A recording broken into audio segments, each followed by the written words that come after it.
Alone, wounded, and hunted in the Wild West, Clara crosses paths with a silent Apache warrior. Niche, danger, trust, and courage collide as two wounded souls learn to survive and heal together.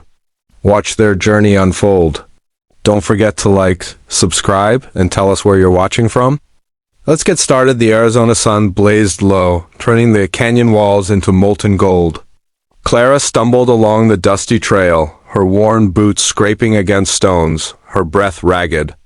Bruises marked her arms and legs, each a testament to the betrayals she had endured. Yet her determination burned brighter than pain, refusing to let the desert claim her weary body. Every step was deliberate, a declaration that she would survive, no matter the wilderness stretching endlessly around her.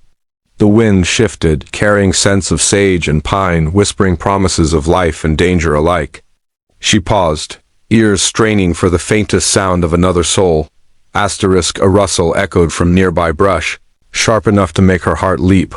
Fear gripped her, icy and sudden, but curiosity nudged her forward, compelling her steps.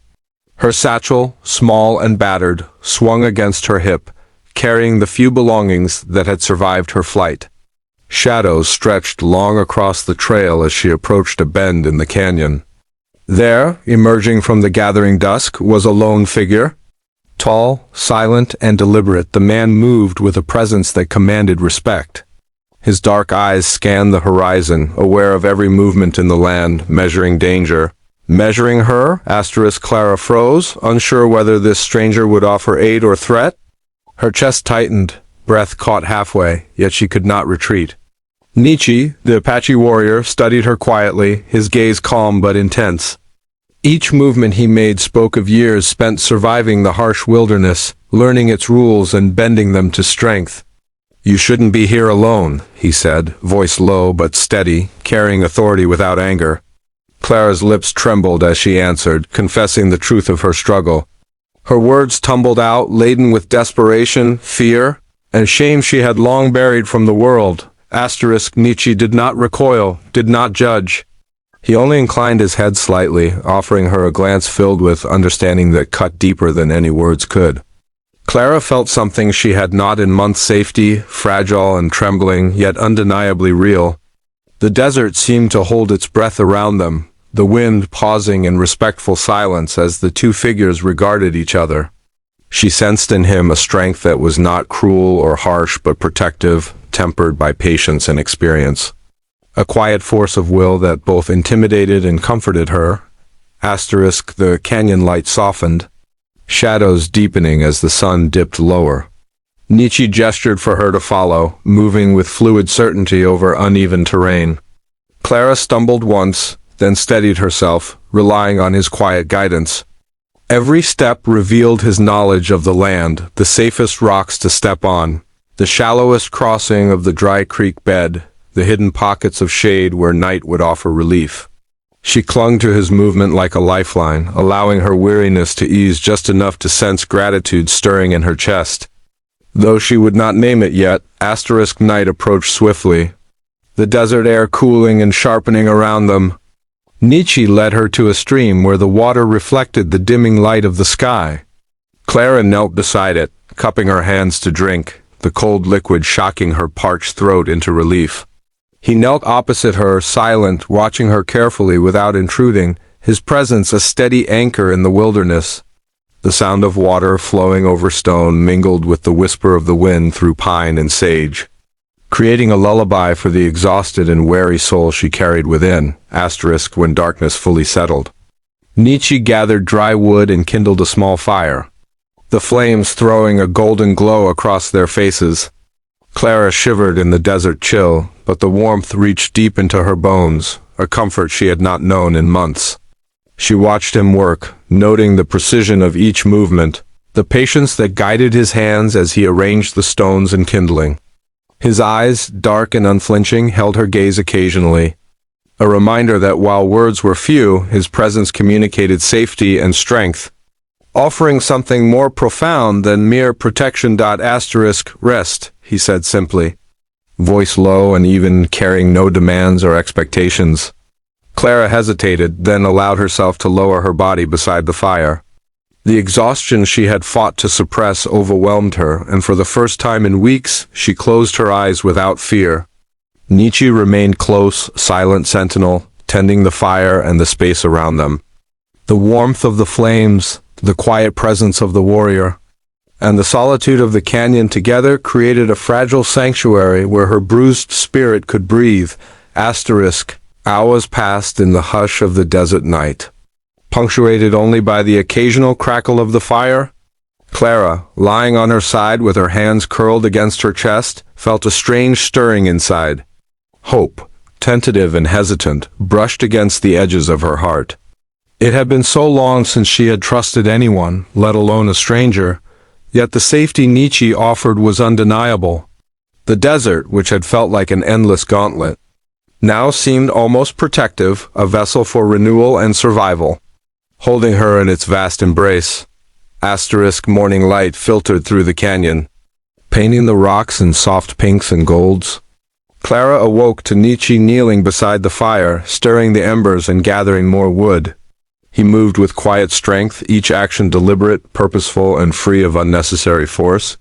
She watched him, marveling at the way he existed in the land as though part of it, understanding its moods and rhythms. A connection began forming, not spoken, not demanded, but a mutual recognition that both had endured hardship and understood the value of trust when it appeared. After breaking camp, Nietzsche offered her a hand, steady and strong. She grasped it, allowing him to pull her to her feet, feeling the warmth of human contact without intrusion. Together they walked along the canyon trail, the morning sun highlighting dust particles in the air, giving the scene a dreamlike quality. Clara's heart beat with a mixture of fear and cautious optimism.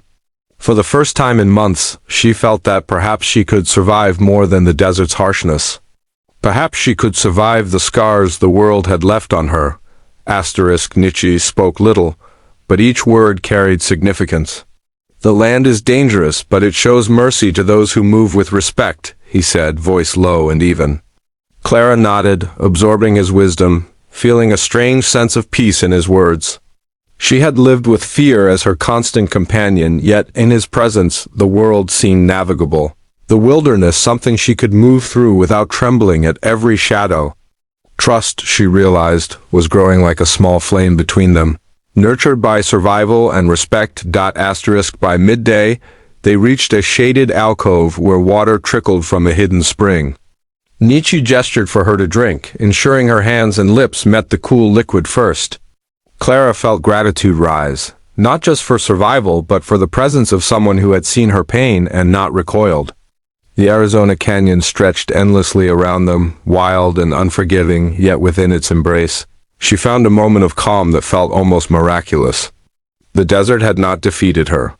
With Nietzsche at her side, it had offered a chance to begin again. As evening fell once more, Clara found herself beside the fire, watching Nietzsche's hands move with deliberate care as he prepared the night's small meal. Smoke curled skyward and the scent of sage drifted across the canyon. She felt a quiet connection to him, a recognition that their lives, though scarred and weary, had intersected for a purpose neither could yet name. The desert night deepened, but with it came warmth, safety, and the faint, fragile hope that two wounded souls could find solace in one another. Even in the harshest of places. I finally spoke, voice low, carrying a weight of experience and quiet authority. The world can be cruel, but strength is learned in its shadows. You are stronger than you believe. Clara's breath caught, realizing that these words were not flattery, but recognition. She had survived betrayal, fear, and isolation. And now, for the first time, someone acknowledged the resilience that had carried her this far.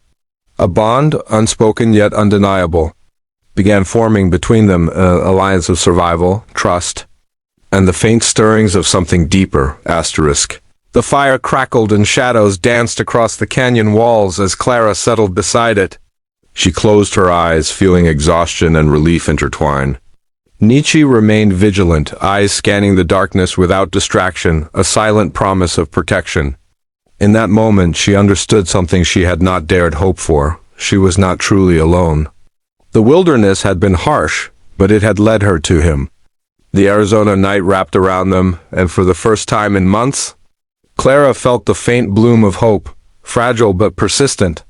Ready to grow with patience and care, morning light spilled across the valley, brushing the canyon walls with gold and amber.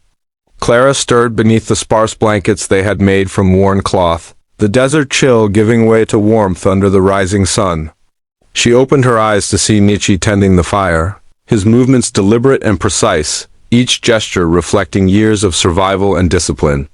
The crackle of flames mixed with the scent of sage drifting through the air, grounding her in the present. She felt a strange calm, a connection that transcended words, the intimacy of shared hardship settling gently in her chest. Over breakfast, Nietzsche offered simple food, a handful of dried berries and fresh water, but his presence made it feel like a feast. He spoke sparingly, sharing knowledge of the land, of hidden dangers, and of the respect the wilderness demanded. Clara listened with rapt attention, absorbing wisdom she had never known. Every word struck a chord in her heart, stirring feelings she hadn't dared allow herself to feel. Survival had been her only focus for months, yet with Nietzsche beside her, courage bloomed in quiet, persistent waves.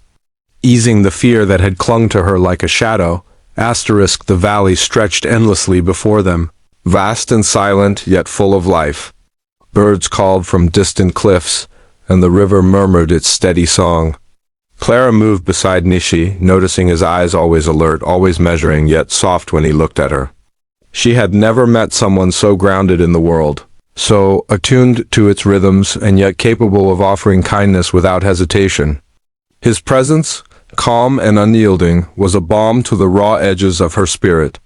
A rare anchor in the harsh wilderness she had once feared would swallow her whole. A sudden movement caught their attention, a lone rider approaching along the distant ridge. The figure's silhouette was sharp against the morning light, carrying news or danger Clara did not yet know. Nietzsche stiffened, instincts honed through years of hardship taking over instantly. He scanned the horizon, noting every detail, every possibility. Clara felt her pulse quicken, a mixture of fear and admiration intertwining. She had grown dependent on his quiet strength, trusting his judgment in ways she had never trusted anyone. Survival, she realized, was no longer solitary, it was shared, and that truth empowered her. The rider drew closer, kicking up dust along the trail. He carried urgent news. A nearby settlement faced bandit attacks and people would need protection. Nietzsche's jaw tightened, eyes narrowing as he absorbed the information. Clara watched him, sensing a wave of protective energy that had nothing to do with her alone. She felt awe mixed with anxiety. "We leave at once," Nietzsche said, voice firm but measured, unwavering. She nodded silently, following his lead, the trust between them growing with every step along the rocky trail. Together they moved as a unit, understanding survival through action, each relying on the other without hesitation. By mid-afternoon, they had reached the edge of the settlement, dust swirling around their boots as they approached. Houses huddled against the rocky cliffs, simple wooden structures that bore the marks of past hardships. Villagers froze as they saw the pair approach, recognizing Nietzsche immediately. Some offered hurried greetings, relief evident in their eyes. Clara felt a pulse of warmth, a sense that her fear was shared and understood, not just by her protector, but by a community she had never known she could belong to. The connection she had felt with Nietzsche extended outward, touching those who also relied on courage and loyalty to survive. Bandits appeared just as shadows began stretching across the settlement. Nietzsche moved with precision, guiding Clara behind cover while assessing the attackers. The air was tense, yet Clara felt a strange steadiness, rooted in the trust she had cultivated with him. Fear still existed, but it was tempered by confidence and connection. She realized that the strength Nietzsche offered was not just physical. It was something that resonated deep within, a courage she could call upon herself because he had shown her it existed. Together they faced danger, moving in harmony, a team forged in shared hardship. The confrontation was swift. Nietzsche's knowledge of terrain and survival allowed them to anticipate the bandits' moves, turning the attackers' aggression into their own advantage. Clara followed his guidance, using instinct honed by months of struggle. Each movement was deliberate, each breath measured. By sunset, the threat had been neutralized. The villagers emerged cautiously, expressions shifting from fear to gratitude. Clara felt a surge of pride, not for her own abilities, but for the unity and trust that had allowed them to succeed. She understood now that strength was found in connection, not isolation. As night fell, the settlement settled into quiet, relieved murmurs and the soft flicker of lanterns. Nietzsche guided Clara to a safe spot near a fire, tending it with his usual deliberate care. They sat in companionable silence, watching sparks drift upward into the starlit sky. Clara felt a sense of peace she had not known in months. The hardships of betrayal, abuse, and survival seemed to recede, replaced by quiet trust and the potential for hope. In Nietzsche's presence, she felt alive, her spirit no longer burdened solely by fear and loneliness. You've grown stronger than you know, Nietzsche said, breaking the silence. His voice was low, measured, yet carried warmth beneath the surface. Clara looked up, meeting his gaze, understanding that he was not speaking flattery, but recognition of the courage she had cultivated. I didn't think I could survive all of this, she admitted, voice barely above a whisper. Nietzsche's hand brushed a stray lock of hair from her face.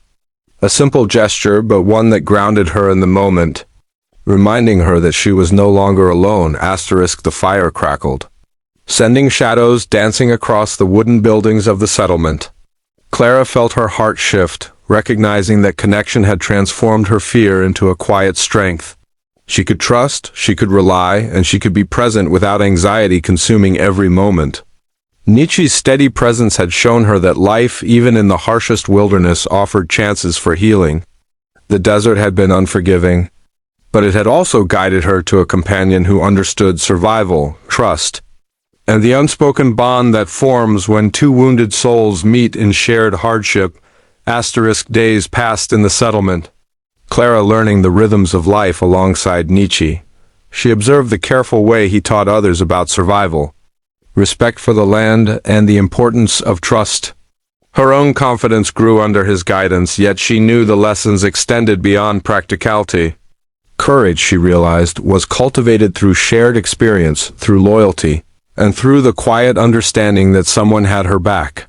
In Nietzsche, she had found more than protection. She had found a partner in healing, a witness to her resilience, and a source of steady encouragement she had never known. One evening, beneath a sky ablaze with stars, Clara and Nietzsche walked along the edge of the canyon. The air was cool, scented with sage and pine, carrying the stillness of the desert night. They spoke little, for words were unnecessary. Trust and shared experience filled the space between them. Clara felt a profound sense of belonging, a recognition that survival was no longer a solitary endeavor. With him, she had faced danger, hardship, and uncertainty, yet emerged stronger.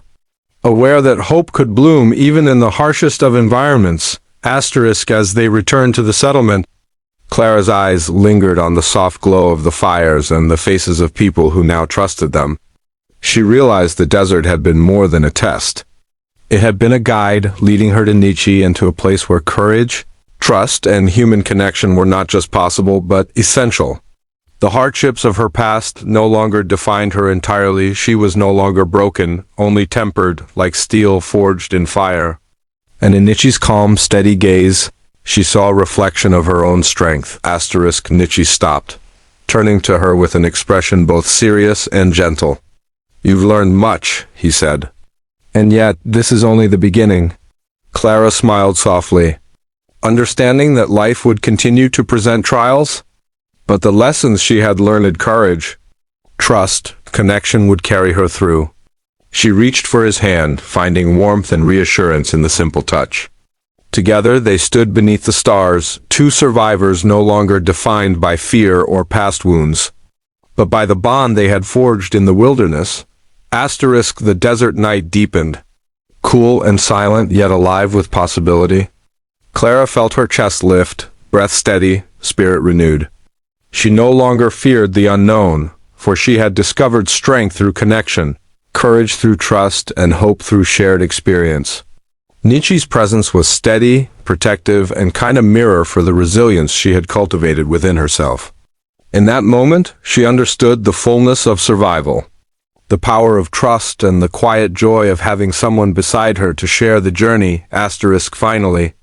As dawn approached once more, Clara looked across the valley. The sun would rise again, golden and unyielding, yet this time she would greet it not as a lone survivor, but as a woman who had learned to trust, to heal, and to hope. Nietzsche stood beside her, silent, unwavering, a companion whose presence alone spoke of security, understanding, and the potential for something more.